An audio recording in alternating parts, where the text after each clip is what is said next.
யோவான் 11ஆம் அதிகாரம். மரியாளும் அவள் சகோதரியாகிய மார்த்தாளும் இருந்த பெத்தானியா கிராமத்தில் உள்ளவனாகிய லாசரு என்னும் ஒருவன் வியாதிப்பட்டிருந்தான். கர்த்தருக்கு பரிமள தைலம் பூசி தன் தலைமயிரால் அவருடைய பாதங்களை துடைத்தவள் அந்த மரியாளே. அவளுடைய சகோதரனாகிய லாசரு வியாதியாயிருந்தான். அப்பொழுது அவனுடைய சகோதரிகள், ஆண்டவரே, நீர் சிநேகிக்கிறவன் வியாதியாயிருக்கிறான் என்று சொல்ல அவரிடத்திற்கு ஆள் அனுப்பினார்கள். இயேசு அதை கேட்ட பொழுது, இந்த வியாதி மரணத்துக்கு ஏதுவாயிராமல் தேவனுடைய மகிமை விளங்குவதற்கு ஏதுவாயிருக்கிறது, தேவனுடைய குமாரனும் அதனால் மகிமைப்படுவார் என்றார். இயேசு மார்த்தாளிடத்திலும் அவளுடைய சகோதரனிடத்திலும் லாசருவினிடத்திலும் அன்பாயிருந்தார். அவன் வியாதியா இருக்கிறதாக அவர் கேள்விப்பட்ட பொழுது தாம் இருந்த இடத்திலே பின்னும் 2 நாள் தங்கினார். அதன் பின்பு அவர் தம்முடைய சீஷரை நோக்கி, நாம் மறுபடியும் யூதேயாவுக்கு போவோம், வாருங்கள் என்றார். அதற்கு சீஷர்கள், ரபி, இப்பொழுதுதான் யூதர்கள் உம்மை கல்லெறிய தேடினார்களே, மறுபடியும் நீர் அவ்விடத்திற்கு போகலாமா என்றார்கள். இயேசு பிரதியுத்தரமாக, பகலுக்கு 12 மணி நேரம் இல்லையா? ஒருவன் பகலிலே நடந்தால் அவன் இந்த உலகத்தின் வெளிச்சத்தை காண்கிறபடியினால் இடரமாட்டான். ஒருவன் இரவிலே நடந்தால் தன்னிடத்தில் வெளிச்சம் இல்லாதபடியினால் இடருவான் என்றார். இவைகளை அவர் சொல்லிய பின்பு அவர்களை நோக்கி, நம்முடைய சிநேகிதனாகிய லாசரு நித்திரையடைந்திருக்கிறான், நான் அவனை எழுப்ப போகிறேன் என்றார். அதற்கு அவருடைய சீஷர்கள், ஆண்டவரே, நித்திரை அடைந்திருந்தால் சுகமடைவான் என்றார்கள். இயேசுவானவர் அவனுடைய மரணத்தை குறித்து அப்படி சொன்னார். அவர்களோ நித்திரை செய்து இளைப்பாறுகிறதை குறித்து சொன்னார் என்று நினைத்தார்கள். அப்பொழுது இயேசு அவர்களை நோக்கி, லாசரு மரித்து போனான் என்று வெளிப்படையாய் சொல்லி, நான் அங்கே இராததினால் நீங்கள் விசுவாசம் உள்ளவர்களாகிறதற்கு ஏது உண்டென்று உங்கள் நிமித்தம் சந்தோஷப்படுகிறேன். இப்பொழுது அவனிடத்திற்கு போவோம், வாருங்கள் என்றார். அப்பொழுது திதிமு எனப்பட்ட தோமா மற்ற சீஷர்களை நோக்கி, அவருடைய கூட மறிக்கும்படி நாமும் போவோம், வாருங்கள் என்றான். இயேசு வந்தபோது அவன் கல்லறையில் வைக்கப்பட்டு 4 நாளாயிற்றென்று கண்டார். பெத்தானியா ஊர் எருசலேமுக்கு சமீபமாய் ஏறக்குறைய 2 மைல் தூரத்தில் இருந்தது. யூதரில் அநேகர் மார்த்தாள், மரியாள் என்பவருடைய சகோதரனை குறித்து அவர்களுக்கு ஆறுதல் சொல்லும்படி அவர்களிடத்தில் வந்திருந்தார்கள். இயேசு வருகிறார் என்று மார்த்தாள் கேள்விப்பட்ட போது அவருக்கு எதிர்கொண்டு போனாள். மரியாளோ வீட்டிலே உட்கார்ந்திருந்தாள். மார்த்தாள் இயேசுவினிடத்தில் வந்து, ஆண்டவரே, நீர் இங்கே இருந்தீரானால் என் சகோதரன் மரித்திருக்க மாட்டான். இப்பொழுதும் நீர் தேவனிடத்தில் கேட்டுக்கொள்வது எதுவோ அதை தேவன் உமக்கு தந்தருளுவார் என்று அறிந்திருக்கிறேன் என்றாள். இயேசு அவளை நோக்கி, உன் சகோதரன் உயிர்த்தெழுந்திருப்பான் என்றார். அதற்கு மார்த்தாள், உயிர்த்தெழுதல் நடக்கும் கடைசி நாளிலே அவனும் உயிர்த்தெழுந்திருப்பான் என்று அறிந்திருக்கிறேன் என்றாள். இயேசு அவளை நோக்கி, நானே உயிர்த்தெழுதலும் ஜீவனுமாயிருக்கிறேன். என்னை விசுவாசிக்கிறவன் மரித்தாலும் பிழைப்பான். உயிரோடு இருந்து என்னை விசுவாசிக்கிறவனவனும் என்றென்றைக்கும் மறியாமலும் இருப்பான். இதை விசுவாசிக்கிறாயா என்றார். அதற்கு அவள், ஆம் ஆண்டவரே, நீர் உலகத்தில் வருகிறவரான தேவகுமாரனாகிய கிறிஸ்து என்று நான் விசுவாசிக்கிறேன் என்றாள். இவைகளை சொன்ன பின்பு அவள் போய் தன் சகோதரியாகிய மரியாளை ரகசியமாய் அழைத்து, போதகர் வந்திருக்கிறார், உன்னை அழைக்கிறார் என்றாள். அவள் அதை கேட்ட உடனே சீக்கிரமாய் எழுந்து அவரிடத்தில் வந்தாள். இயேசு இன்னும் கிராமத்துக்குள் வராமல் மார்த்தாள் தம்மை சந்தித்த இடத்திலே இருந்தார். அப்பொழுது வீட்டிலே அவளுடனே கூட இருந்து அவளுக்கு ஆறுதல் சொல்லி கொண்டிருந்த யூதர்கள், மரியாள் சீக்கிரமாய் எழுந்து போகிறதை கண்டு அவள் கல்லறையினிடத்தில் அழுகிறதற்கு போகிறாள் என்று சொல்லி அவளுக்கு பின்னே போனார்கள். இயேசு இருந்த இடத்தில் மரியாள் வந்து அவரை கண்டவுடனே அவர் பாதத்தில் விழுந்து, ஆண்டவரே, நீர் இங்கே இருந்தீரானால் என் சகோதரன் மரித்திருக்க மாட்டான் என்றாள். அவள் அழுகிறதையும் அவளோட கூட வந்த யூதர்கள் அழுகிறதையும் இயேசு கண்டபோது ஆவியிலே கலங்கி துயரமடைந்து, அவனை எங்கே வைத்தீர்கள் என்றார். ஆண்டவரே, வந்து பாரும் என்றார்கள். இயேசு கண்ணீர் விட்டார். அப்பொழுது யூதர்கள், இதோ இவர் அவனை எவ்வளவாய் சிநேகித்தார் என்றார்கள். அவர்களில் சிலர், குருடனுடைய கண்களை திறந்த இவர் இவனை சாகாமல் இருக்க பண்ணவும் கூடாதா என்றார்கள். அப்பொழுது இயேசு மறுபடியும் தமக்குள்ளே கலங்கி கல்லறையினிடத்திற்கு வந்தார். அது ஒரு குகையாய் இருந்தது. அதன் மேல் ஒரு கல் வைக்கப்பட்டிருந்தது. இயேசு, கல்லை எடுத்து போடுங்கள் என்றார். மரித்தவனுடைய சகோதரியாகிய மார்த்தாள் அவரை நோக்கி, ஆண்டவரே, இப்பொழுது நாருமே, 4 நாளாயிற்றே என்றாள்.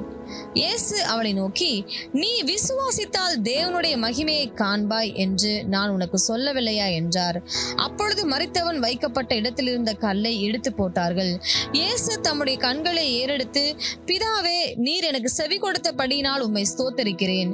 நீர் எப்பொழுதும் எனக்கு செவி கொடுக்கிறீர் என்று நான் அறிந்திருக்கிறேன். ஆனாலும் நீர் என்னை அனுப்பினதை சூழ்ந்து இருக்கும் ஜனங்கள் விசுவாசிக்கும்படியாக அவர்கள் நிமித்தம் இதை சொன்னேன் என்றார்.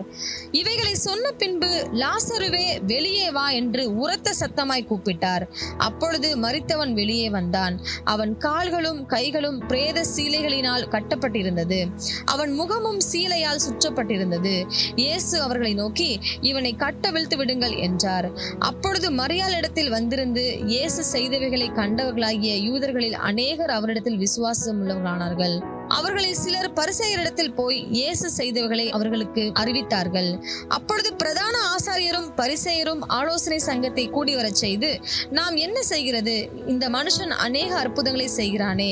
நாம் இவனை இப்படி விட்டுவிட்டால் எல்லாரும் இவனை விசுவாசிப்பார்கள். அப்பொழுது ரோமர் வந்து நம்முடைய ஸ்தானத்தையும் ஜனத்தையும் அழித்து போடுவார்களே என்றார்கள். அப்பொழுது அவர்களில் ஒருவனும் அந்த வருஷத்து பிரதான ஆசாரியனுமாகிய காய்பா என்பவன் அவர்களை நோக்கி, உங்களுக்கு ஒன்றும் தெரியாது. ஜனங்கள் எல்லாரும் கெட்டு போகாதபடிக்கு ஒரே மனுஷன் ஜனங்களுக்காக மரிப்பது நமக்கு நலமாயிருக்கும் என்று நீங்கள் சிந்தியாமல் இருக்கிறீர்கள் என்றான். இதை அவன் சுயமாய் சொல்லாமல் அந்த வருஷத்து பிரதான ஆசாரியனானபடியினாலே இயேசு யூத ஜனங்களுக்காக மரிக்கப் போகிறார் என்றும், அந்த ஜனங்களுக்காக மாத்திரமல்ல, சிதறி இருக்கிற தேவனுடைய பிள்ளைகளை ஒன்றாக சேர்க்கிறதற்காகவும் மரிக்கப் போகிறார் என்றும் தீர்க்க தரிசனமாய் சொன்னான். அந்நாள் முதல் அவரை கொலை செய்யும் படிக்கு ஆலோசனை பண்ணினார்கள். ஆகையால் இயேசு அதன் பின்பு வெளியரங்கமாய் யூதருக்குள்ளே சஞ்சரியாமல் அவ்விடம் விட்டு வனாந்தரத்துக்கு சமீபமான இடமாகிய எப்பிராயிம் எனப்பட்ட ஊருக்கு போய் அங்கே தம்முடைய சீஷருடனே கூட தங்கியிருந்தார். யூதருடைய பஸ்கா பண்டிகை சமீபமாய் இருந்தது. அதற்கு முன்னே அநேகர் தங்களை சுத்திகரித்துக் கொள்ளும் பொருட்டு நாட்டில் இருந்து எருசலேமுக்கு போனார்கள். அங்கே அவர்கள் இயேசுவை தேடிக்கொண்டு தேவாலயத்தில் நிற்கையில் ஒருவரை ஒருவர் நோக்கி, உங்களுக்கு எப்படி தோன்றுகிறது, அவர் பண்டிகைக்கு வர மாட்டாரோ என்று பேசிக் கொண்டார்கள். பிரதான ஆசாரியரும் பரிசேயரும் அவரை பிடிக்கும்படி யோசித்து, அவர் இருக்கிற இடத்தை எவனாவது அறிந்திருந்தால் அதை அறிவிக்க வேண்டும் என்று கட்டளையிட்டிருந்தார்கள். யோவான் 12ஆம் அதிகாரம். பஸ்கா பண்டிகை வர 6 நாளைக்கு முன்னே இயேசு தாம் மரணத்திலிருந்து எழுப்பின லாசர் இருந்த பெத்தானியாவுக்கு வந்தார். அங்கே அவருக்கு ராவிருந்து பண்ணினார்கள். மார்த்தாள் பணிவிடை செய்தாள். லாசருவும் அவருடனே கூட பந்தியிருந்தவர்களில் ஒருவனாயிருந்தான். அப்பொழுது மரியாள் விலையேற பெற்ற களங்கமில்லாத நலதம் என்னும் தைலத்தில் ஒரு ராத்தல் கொண்டு வந்து அதை இயேசுவின் பாதங்களில் பூசி தன் தலைமயிரால் அவருடைய பாதங்களை துடைத்தாள். அந்த வீடு முழுவதும் தைலத்தின் பரிமளத்தினால் நிறைந்தது. அப்பொழுது அவருடைய சீஷரில் ஒருவனும் அவரை காட்டிக் கொடுக்க போகிறவனுமாகிய சீமோனுடைய குமாரனான யூதாஸ்காரியோத்து, இந்த தைலத்தை 300 பணத்துக்கு விற்று தரித்திரருக்கு கொடாமல் போனதென்ன என்றான். அவன் தரித்திரரை குறித்து கவலைப்பட்டு இப்படி சொல்லாமல், அவன் திருடனானபடியினாலும் பணப்பையை வைத்துக் கொண்டு அதிலே போடப்பட்டதை சுமக்கிறவனானபடினாலும் இப்படி சொன்னான். அப்பொழுது இயேசு, இவளை விட்டுவிடு, என்னை அடக்கம் பண்ணும் நாளுக்காக இதை வைத்திருந்தால் தரித்திரர் எப்பொழுதும் உங்களிடத்தில் இருக்கிறார்கள், நான் எப்பொழுதும் உங்களிடத்தில் இரேன் என்றார். அப்பொழுது யூதரில் திரளான ஜனங்கள் அவர் அங்கே இருக்கிறதை அறிந்து இயேசுவின் நிமித்தமாக மாத்திரமல்ல, அவர் மரித்தோரிலிருந்து எழுப்பின லாசருவை காணும்படியாகவும் வந்தார்கள். லாசருவின் நிமித்தமாக யூதர்களில் அநேகர் போய் இயேசுவினிடத்தில் விசுவாசம் வைத்தபடியால் பிரதான ஆசாரியர்கள் லாசருவையும் கொலை செய்ய ஆலோசனை பண்ணினார்கள். மறுநாளிலே இயேசு எருசலேமுக்கு வருகிறார் என்று பண்டிகைக்கு வந்த திரளான ஜனங்கள் கேள்விப்பட்டு குருத்தோலைகளை பிடித்து கொண்டு அவருக்கு எதிர்கொண்டு போகும்படி புறப்பட்டு, ஓசன்னா, கர்த்தருடைய நாமத்தினாலே வருகிற இஸ்ரவேலின் ராஜா ஸ்தோத்தரிக்கப்பட்டவர் என்று ஆர்ப்பரித்தார்கள்.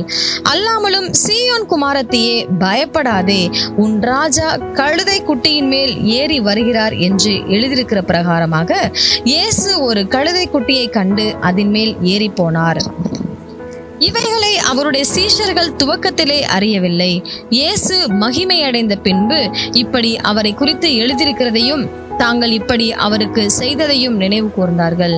அன்றியும் அவருடனே கூட இருந்த ஜனங்கள் அவர் லாசருவை கல்லறையிலிருந்து வெளியே வரவழைத்து அவனை உயிரோடு எழுப்பினார் என்று சாட்சி கொடுத்தார்கள். அப்படிப்பட்ட அற்புதத்தை அவர் செய்தார் என்று ஜனங்கள் கேள்விப்பட்டதினால் அவர்கள் அவருக்கு எதிர்கொண்டு போனார்கள். அப்பொழுது பரிசேயர் ஒருவரை ஒருவர் நோக்கி, நீங்கள் செய்கிறதெல்லாம் வீணென்று அறிகிறதில்லையா? இதோ உலகமே அவனுக்கு பின் சென்று போயிற்றே என்றார்கள். பண்டிகையில் ஆராதனை செய்ய வந்தவர்களில் சில கிரேக்கர் இருந்தார்கள். அவர்கள் கலிலேயா நாட்டு பெத்சாய்தா ஊரானாகிய பிலிப்புவின் இடத்தில் வந்து, ஐயா, இயேசுவை காண விரும்புகிறோம் என்று அவனை கேட்டுக்கொண்டார்கள். பிலிப்பு வந்து அதை அந்திரேயாவுக்கு அறிவித்தான். பின்பு அந்திரேயாவும் பிலிப்புவும் அதை இயேசுவுக்கு அறிவித்தார்கள். அப்பொழுது இயேசு அவர்களை நோக்கி, மனுஷகுமாரன் மகிமைப்படும்படியான வேலை வந்தது.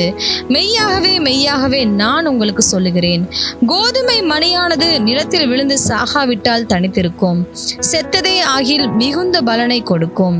தன் ஜீவனை சிநேகிக்கிறவன் அதை இழந்து போவான். இந்த உலகத்தில் தன் ஜீவனை வெறுக்கிறவனோ அதை நித்திய ஜீவ காலமாய் காத்து கொள்ளுவான். ஒருவன் எனக்கு ஊழியம் செய்கிறவனானால் என்னை பின்பற்ற கடவன்.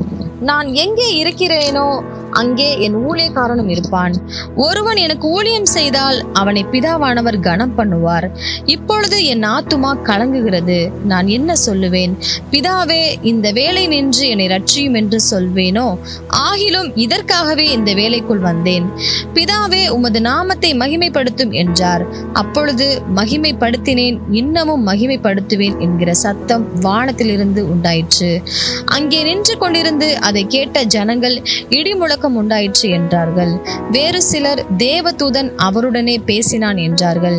இயேசு அவர்களை நோக்கி, இந்த சத்தம் என் நிமித்தம் உண்டாகாமல் உங்கள் நிமித்தமே உண்டாயிற்று. இப்பொழுதே இந்த உலகத்துக்கு நியாய தீர்ப்பு உண்டாகிறது. இப்பொழுதே இந்த உலகத்தின் அதிபதி புறம்பாக தள்ளப்படுவான். நான் பூமியிலிருந்து உயர்த்தப்பட்டிருக்கும் போது எல்லாரையும் என்னிடத்தில் இழுத்துக் கொள்ளுவேன் என்றார். தாம் என்ன விதமான மரணமாய் மரிக்கப் போகிறார் என்பதை குறிக்கும்படி இப்படி சொன்னார். ஜனங்கள் அவரை நோக்கி, கிறிஸ்து என்றென்றைக்கும் இருக்கிறார் என்று வேதத்தில் சொல்லியதை நாங்கள் கேட்டிருக்கிறோம். அப்படி இருக்க மனுஷகுமாரன் உயர்த்தப்பட வேண்டியதென்று எப்படி சொல்லுகிறீர்? இந்த மனுஷகுமாரன் யார் என்றார்கள். அதற்கு இயேசு, இன்னும் கொஞ்ச காலம் ஒளி உங்களிடத்தில் இருக்கும். இருளில் நீங்கள் அகப்படாதபடிக்கு ஒளி உங்களோடு இருக்கையில் நடவுங்கள். இருளில் நடக்கிறவன் தான் போகிற இடம் இன்னதென்று அறியான். ஒளி உங்களோடு இருக்கையில் நீங்கள் ஒளியின் பிள்ளைகளாகும் படிக்கு ஒளியினிடத்தில் விசுவாசமாயிருங்கள் என்றார். இவைகளை இயேசு சொல்லி அவர்களை விட்டு மறைந்தார். அவர் இத்தனை அற்புதங்களை அவர்களுக்கு முன்பாக செய்திருந்தும் அவர்கள் அவரை விசுவாசிக்கவில்லை. கர்த்தாவே, எங்கள் மூலமாய் கேள்விப்பட்டதை விசுவாசித்தவன் யார்? கர்த்தருடைய புயம் யாருக்கு வெளிப்பட்டது என்று ஏசாயா தீர்க்கதரிசி சொன்ன வசனம் நிறைவேறும்படி இப்படி நடந்தது. ஆகையால் அவர்கள் விசுவாசிக்க மாட்டாமல் போனார்கள். ஏனெனில் ஏசாயா பின்னும் அவர்கள் கண்களினால் காணாமலும் இருதயத்தினால் உணராமலும் குணப்படாமலும் இருக்கும் படிக்கும், நான் அவர்களை ஆரோக்கியமாக்காமல் இருக்கும் படிக்கும் அவர்களுடைய கண்கள் அவர் குருடாக்கி அவர்கள் இருதயத்தை கடினமாக்கினார் என்றான். ஏசாயா அவருடைய மகிமையை கண்டு அவரை குறித்து பேசுகிற போது இவைகளை சொன்னான். ஆகிலும் அதிகாரிகளிலும் அநேகர் அவரிடத்தில் விசுவாசம் வைத்தார்கள். அப்படி இருந்தும் ஜெப ஆலயத்துக்கு புறம்பாக்கப்படாதபடி பரிசேயர் நிமித்தம் அதை அறிக்கை பண்ணாதிருந்தார்கள். அவர்கள் தேவனால் வருகிற மகிமையிலும் மனுஷரால் வருகிற மகிமையை அதிகமாய் விரும்பினார்கள். அப்பொழுது இயேசு சத்தமிட்டு, என்னிடத்தில் விசுவாசமாய் இருக்கிறவன் என்னிடத்தில் அல்ல, என்னை அனுப்பினவரிடத்தில் விசுவாசமாய் இருக்கிறான். என்னை காண்கிறவன் என்னை அனுப்பினவரை காண்கிறான். என்னிடத்தில் விசுவாசமாய் இருக்கிறவன் அவனும் இருளில் இராதபடிக்கு நான் உலகத்தில் ஒளியாக வந்தேன். ஒருவனின் வார்த்தைகளை கேட்டும் விசுவாசியாமற் போனால் அவனை நான் நியாயம் தீர்ப்பதில்லை. நான் உலகத்தை நியாயம் தீர்க்க வராமல் உலகத்தை ரட்சிக்க வந்தேன். என்னை தள்ளி என் வார்த்தைகளை ஏற்றுக்கொள்ளாதவனை நியாயம் தீர்க்கிறதொன்று இருக்கிறது. நான் சொன்ன வசனமே அவனை கடைசி நாளில் நியாயம் தீர்க்கும். நான் சுயமாய் பேசவில்லை. நான் பேச வேண்டியது இன்னதென்றும் உபதேசிக்க வேண்டியது இன்னதென்றும் என்னை அனுப்பின பிதாவே எனக்கு கட்டளையிட்டார். அவருடைய கட்டளை நித்திய ஜீவனாய் இருக்கிறது என்று அறிவேன். ஆகையால் நான் பேசுகிறவைகளை பிதா எனக்கு சொன்னபடியே பேசுகிறேன் என்றார். யோவான் 13ஆம் அதிகாரம். பஸ்கா பண்டிகைக்கு முன்னே இயேசு இவ்வுலகத்தை விட்டு பிதாவினிடத்திற்கு போகும்படியான தம்முடைய வேலை வந்ததென்று அறிந்து தாம் இவ்வுலகத்தில் இருக்கிற தம்முடையவர்களிடத்தில் அன்பு வைத்தபடியே முடிவு பரியந்தமும் அவர்களிடத்தில் அன்பு வைத்தார். சீமோனின் குமாரனாகிய யூதாஸ் காரியோத்து அவரை காட்டிக் கொடுக்கும்படி பிசாசானவன் அவன் இருதயத்தை தூண்டின பின்பு அவர்கள் போஜனம் பண்ணி கொண்டிருக்கையில் தம்முடைய கையில் பிதா எல்லாவற்றையும் ஒப்பு கொடுத்தார் என்பதையும் தாம் தேவனிடத்திலிருந்து வந்ததையும் தேவனிடத்திற்கு போகிறதையும் இயேசு அறிந்து போஜனத்தை விட்டெழுந்து வஸ்திரங்களை கலற்றி வைத்து ஒரு சீலையை எடுத்து அறையிலே கட்டிக்கொண்டு பின்பு பாத்திரத்தில் தண்ணீர் வார்த்து சீஷருடைய கால்களை கழுவவும் தாம் கட்டி கொண்டிருந்த சீலையினால் துடைக்கவும் தொடங்கினார். அவர் சீமோன் பேதுருவினிடத்தில் வந்தபோது அவன் அவரை நோக்கி, ஆண்டவரே, நீர் என் கால்களை கழுவலாமா என்றான். இயேசு அவனுக்கு பிரதியுத்தரமாக, நான் செய்கிறது இன்னதென்று இப்பொழுது நீ அறியாய், இனிமேல் அறிவாய் என்றார். பேதுரு அவரை நோக்கி, நீர் ஒரு காலம் என் கால்களை கழுவப்படாது என்றான். இயேசு அவனுக்கு பிரதியுத்தரமாக, நான் உன்னை கழுவாவிட்டால் என்னிடத்தில் உனக்கு பங்கில்லை என்றார். அதற்கு சீமோன் பேதுரு, ஆண்டவரே, என் கால்களை மாத்திரமல்ல என் கைகளையும் என் தலையையும் கூட கழுவ வேண்டும் என்றான். இயேசு அவனை நோக்கி, முழுகினவன் தன் கால்களை மாத்திரம் கழுவ வேண்டியதா இருக்கும், மற்றபடி அவன் முழுவதும் சுத்தமாயிருக்கிறான். நீங்களும் சுத்தமாயிருக்கிறீர்கள், ஆகிலும் எல்லாரும் அல்ல என்றார். தம்மை காட்டி கொடுக்கிறவனை அவர் அறிந்திருந்தபடினால் நீங்கள் எல்லாரும் சுத்தமுள்ளவர்கள் அல்ல என்றார். அவர்களுடைய கால்களை அவர் கழுவின பின்பு தம்முடைய வஸ்திரங்களை தரித்து கொண்டு திரும்ப உட்கார்ந்து அவர்களை நோக்கி, நான் உங்களுக்கு செய்ததை அறிந்திருக்கிறீர்களா? நீங்கள் என்னை போதகர் என்றும் ஆண்டவர் என்றும் சொல்லுகிறீர்கள். நீங்கள் சொல்லுகிறது சரியே, நான் அவர்தான். ஆண்டவரும் போதகருமாகிய நானே உங்கள் கால்களை கழுவினதுண்டானால் நீங்களும் ஒருவருடைய கால்களை ஒருவர் கழுவ கடவீர்கள். நான் உங்களுக்கு செய்தது போல நீங்களும் செய்யும்படி உங்களுக்கு மாதிரியை காண்பித்தேன். மெய்யாகவே மெய்யாகவே நான் உங்களுக்கு சொல்லுகிறேன், ஊழியக்காரன் தன் எஜமானிலும் பெரியவன் அல்ல, அனுப்பப்பட்டவன் தன்னை அனுப்பினவரிலும் பெரியவன் அல்ல. நீங்கள் இவைகளை அறிந்திருக்கிறபடியினால் இவைகளை செய்வீர்களானால் பாக்கியவான்களாய் இருப்பீர்கள். உங்கள் எல்லாரையும் குறித்து நான் பேசவில்லை, நான் தெரிந்து கொண்டவர்களை அறிவேன். ஆகிலும் வேத வாக்கியம் நிறைவேறத்தக்கதாக என்னுடனே அப்பம் புசிக்கிறவன் என் மேல் தன் குதிங்காலை தூக்கினான். அது நடக்கும் போது நானே அவர் என்று நீங்கள் விசுவாசிக்கும் பொருட்டு இப்பொழுது அது நடப்பதற்கு முன்னமே அதை உங்களுக்கு சொல்லுகிறேன். நான் அனுப்புகிறவனை ஏற்றுக்கொள்கிறவன் என்னை ஏற்றுக்கொள்கிறான், என்னை ஏற்றுக்கொள்கிறவன் என்னை அனுப்பினவரை ஏற்றுக்கொள்கிறான் என்று மெய்யாகவே மெய்யாகவே உங்களுக்கு சொல்லுகிறேன் என்றார். இயேசு இவைகளை சொன்ன பின்பு ஆவியிலே கலங்கி, உங்களில் ஒருவன் என்னை காட்டிக் கொடுப்பான் என்று மெய்யாகவே மெய்யாகவே உங்களுக்கு சொல்லுகிறேன் என்று சாட்சியாக சொன்னார். அப்பொழுது யாரை குறித்து பேசுகிறாரோ என்று சீஷர்கள் ஐயப்பட்டு ஒருவரை ஒருவர் நோக்கி பார்த்தார்கள். அந்த சமயத்தில் அவருடைய சீஷரில் இயேசுவுக்கு அன்பானவனாய் இருந்த ஒருவன் இயேசுவின் மார்பிலை சாய்ந்து கொண்டிருந்தான். யாரை குறித்து சொல்லுகிறார் என்று விசாரிக்கும்படி சீமோன் பேதுரு அவனுக்கு சைகை காட்டினான். அப்பொழுது அவன் இயேசுவின் மார்பிலை சாய்ந்து கொண்டு, ஆண்டவரே, அவன் யார் என்றான். இயேசு பிரதியுத்தரமாக, நான் இந்த துணிக்கையை தோய்த்து எவனுக்கு கொடுப்பேனோ அவன்தான் என்று சொல்லி துணிக்கையை தோய்த்து சீமோன் குமாரனாகிய யூதாஸ் காரியோத்துக்கு கொடுத்தார். அந்த துணிக்கையை அவன் வாங்கின பின்பு சாத்தான் அவனுக்குள் புகுந்தான். அப்பொழுது இயேசு அவனை நோக்கி, நீ செய்கிறதை சீக்கிரமாய் செய் என்றார். அவர் இப்படி அவனுடனே சொன்னதின் கருத்தை பந்தியிருந்தவர்களில் ஒருவனும் அறியவில்லை. யூதாஸ் பணப்பையை வைத்துக் கொண்டிருந்தபடியினால் அவன் போய் பண்டிகைக்கு தேவையானவைகளை கொல்லும் படிக்காவது தரித்திரருக்கு ஏதாகிலும் கொடுக்கும் படிக்காவது இயேசு அவனுடனே சொல்லியிருப்பார் என்று சிலர் நினைத்தார்கள். அவன் அந்த துணிக்கையை வாங்கின உடனே புறப்பட்டு போனான். அப்பொழுது ராக்காலமாய் இருந்தது. அவன் புறப்பட்டு போன பின்பு இயேசு, இப்பொழுது மனுஷகுமாரன் மகிமைப்படுகிறார், தேவனும் அவரில் மகிமைப்படுகிறார். தேவன் அவரில் மகிமைப்பட்டிருந்தால் தேவன் அவரை தம்மில் மகிமைப்படுத்துவார், சீக்கிரமாய் அவரை மகிமைப்படுத்துவார். பிள்ளைகளே, இன்னும் கொஞ்ச காலம் நான் உங்களுடனே இருப்பேன். நீங்கள் என்னை தேடுவீர்கள். ஆனாலும் நான் போகிற இடத்துக்கு நீங்கள் வரக்கூடாதென்று நான் யூதரோடே சொன்னது போல இப்பொழுது உங்களோடும் சொல்லுகிறேன். நீங்கள் ஒருவரில் ஒருவர் அன்பாயிருங்கள். நான் உங்களில் அன்பாயிருந்தது போல நீங்களும் ஒருவரில் ஒருவர் அன்பாயிருங்கள் என்கிற புதிதான கட்டளையை உங்களுக்கு கொடுக்கிறேன். நீங்கள் ஒருவரிலொருவர் அன்புள்ளவர்களாய் இருந்தால் அதனால் நீங்கள் என்னுடைய சீஷர்கள் என்று எல்லாரும் அறிந்து கொள்வார்கள் என்றார். சீமோன் பேதுரு அவரை நோக்கி, ஆண்டவரே, நீர் எங்கே போகிறீர் என்றான். இயேசு அவனுக்கு பிரதியுத்தரமாக, நான் போகிற இடத்துக்கு இப்பொழுது நீ என் பின்னே வரக்கூடாது, பிற்பாடு என் பின்னே வருவாய் என்றார். பேதுரு அவரை நோக்கி, ஆண்டவரே, நான் இப்பொழுது உமக்கு பின்னே ஏன் வரக்கூடாது? உமக்காக என் ஜீவனையும் கொடுப்பேன் என்றான். இயேசு அவனுக்கு பிரதியுத்தரமாக, எனக்காக உன் ஜீவனை கொடுப்பாயோ? சேவல் கூவுகிறதற்கு முன்னே நீ என்னை 3 தரம் மறுதலிப்பாய் என்று மெய்யாகவே மெய்யாகவே உனக்கு சொல்லுகிறேன் என்றார். யோவான் 14ஆம் அதிகாரம்.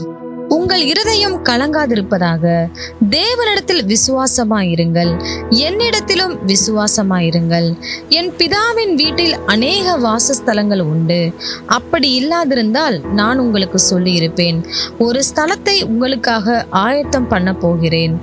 நான் போய் உங்களுக்காக ஸ்தலத்தை ஆயத்தம் பண்ணின பின்பு நான் இருக்கிற இடத்திலே நீங்களும் இருக்கும்படி நான் மறுபடியும் வந்து உங்களை என்னிடத்தில் சேர்த்து கொள்ளுவேன். நான் போகிற இடத்தை அறிந்திருக்கிறீர்கள், வழியையும் அறிந்திருக்கிறீர்கள் என்றார். தோமா அவரை நோக்கி, ஆண்டவரே, நீர் போகிற இடத்தை அறியோமே, வழியை நாங்கள் எப்படி அறிவோம் என்றான். அதற்கு இயேசு, நானே வழியும் சத்தியமும் ஜீவனுமாயிருக்கிறேன். என்னாலே அல்லாமல் ஒருவனும் பிதாவினிடத்தில் வரான். என்னை அறிந்தீர்களானால் என் பிதாவையும் அறிந்திருப்பீர்கள். இது முதல் நீங்கள் அவரை அறிந்தும் அவரை கண்டும் இருக்கிறீர்கள் என்றார். பிலிப்பு அவரை நோக்கி, ஆண்டவரே, பிதாவை எங்களுக்கு காண்பியும், அது எங்களுக்கு போதும் என்றான். அதற்கு இயேசு, பிலிப்புவே, இவ்வளவு காலம் நான் உங்களுடனே கூட இருந்தும் நீ என்னை அறியவில்லையா? என்னை கண்டவன் பிதாவை கண்டான். அப்படி இருக்க பிதாவை எங்களுக்கு காண்பியும் என்று நீ எப்படி சொல்லுகிறாய்? நான் பிதாவிலும் பிதா என்னிலும் இருக்கிறதை நீ விசுவாசிக்கிறதில்லையா? நான் உங்களுடனே சொல்லுகிற வசனங்களை என் சுயமாய் சொல்லவில்லை. என்னிடத்தில் வாசமாயிருக்கிற பிதாவானவரே இந்த கிரியைகளை செய்து வருகிறார். நான் பிதாவிலும் பிதா என்னிலும் இருக்கிறதை நம்புங்கள். அப்படி இல்லாவிட்டாலும் என் கிரியைகளின் நிமித்தமாவது என்னை நம்புங்கள். மெய்யாகவே மெய்யாகவே நான் உங்களுக்கு சொல்லுகிறேன், நான் என் பிதாவினிடத்திற்கு போகிறபடியினால் என்னை விசுவாசிக்கிறவன் நான் செய்கிற கிரியைகளை தானும் செய்வான், இவைகளை பார்க்கிலும் பெரிய கிரியைகளையும் செய்வான். நீங்கள் என் நாமத்தினாலே எதை கேட்பீர்களோ குமாரனில் பிதா மகிமைப்படும்படியாக அதை செய்வேன். என் நாமத்தினாலே நீங்கள் எதை கேட்டாலும் அதை நான் செய்வேன். நீங்கள் என்னிடத்தில் அன்பாயிருந்தால் என் கற்பனைகளை கை கொள்ளுங்கள். நான் பிதாவை வேண்டிக் கொள்ளுவேன், அப்பொழுது என்றென்றைக்கும் உங்களுடனே கூட இருக்கும்படிக்கு சத்திய ஆவியாகிய வேறொரு தேற்றரவாளனை அவர் உங்களுக்கு தந்தருளுவார். உலகம் அந்த சத்திய ஆவியானவரை காணாமலும் அறியாமலும் இருக்கிறபடியால் அவரை பெற்றுக்கொள்ள மாட்டாது. அவர் உங்களுடனே வாசம் பண்ணி உங்களுக்குள்ளே இருப்பதால் நீங்கள் அவரை அறிவீர்கள். நான் உங்களை திக்கற்றவர்களாக விடேன், உங்களிடத்தில் வருவேன். இன்னும் கொஞ்ச காலத்திலே உலகம் என்னை காணாது, நீங்களோ என்னை காண்பீர்கள். நான் பிழைக்கிறபடியினால் நீங்களும் பிழைப்பீர்கள். நான் என் பிதாவிலும் நீங்கள் என்னிலும் நான் உங்களிலும் இருக்கிறதை அந்நாளிலே நீங்கள் அறிவீர்கள். என் கற்பனைகளை பெற்றுக்கொண்டு அவைகளை கை கொள்ளுகிறவனே என்னிடத்தில் அன்பாயிருக்கிறான். என்னிடத்தில் அன்பாயிருக்கிறவன் என் பிதாவுக்கு அன்பாயிருப்பான். நானும் அவனில் அன்பாயிருந்து அவனுக்கு என்னை வெளிப்படுத்துவேன் என்றார். ஸ்காரியோத்தல்லாத யூதா என்பவன் அவரை நோக்கி, ஆண்டவரே, நீர் உலகத்துக்கு உம்மை வெளிப்படுத்தாமல் எங்களுக்கு உம்மை வெளிப்படுத்த போகிற காரணம் என்ன என்றான். இயேசு அவனுக்கு பிரதியுத்தரமாக, ஒருவன் என்னில் அன்பாயிருந்தால் அவன் என் வசனத்தை கை கொள்ளுவான். அவனில் என் பிதா அன்பாயிருப்பார். நாங்கள் அவனிடத்தில் வந்து அவனோடே வாசம் பண்ணுவோம். என்னில் அன்பாயிராதவன் என் வசனங்களை கை கொள்ள மாட்டான். நீங்கள் கேட்கிற வசனம் என்னுடையதாயிராமல் என்னை அனுப்பின பிதாவினுடையதா இருக்கிறது. நான் உங்களுடனே தங்கியிருக்கையில் இவைகளை உங்களுக்கு சொன்னேன். என் நாமத்தினாலே பிதா அனுப்ப போகிற பரிசுத்த ஆவியாகிய தேற்றரவாளனே எல்லாவற்றையும் உங்களுக்கு போதித்து நான் உங்களுக்கு சொன்ன எல்லாவற்றையும் உங்களுக்கு நினைப்பூட்டுவார்.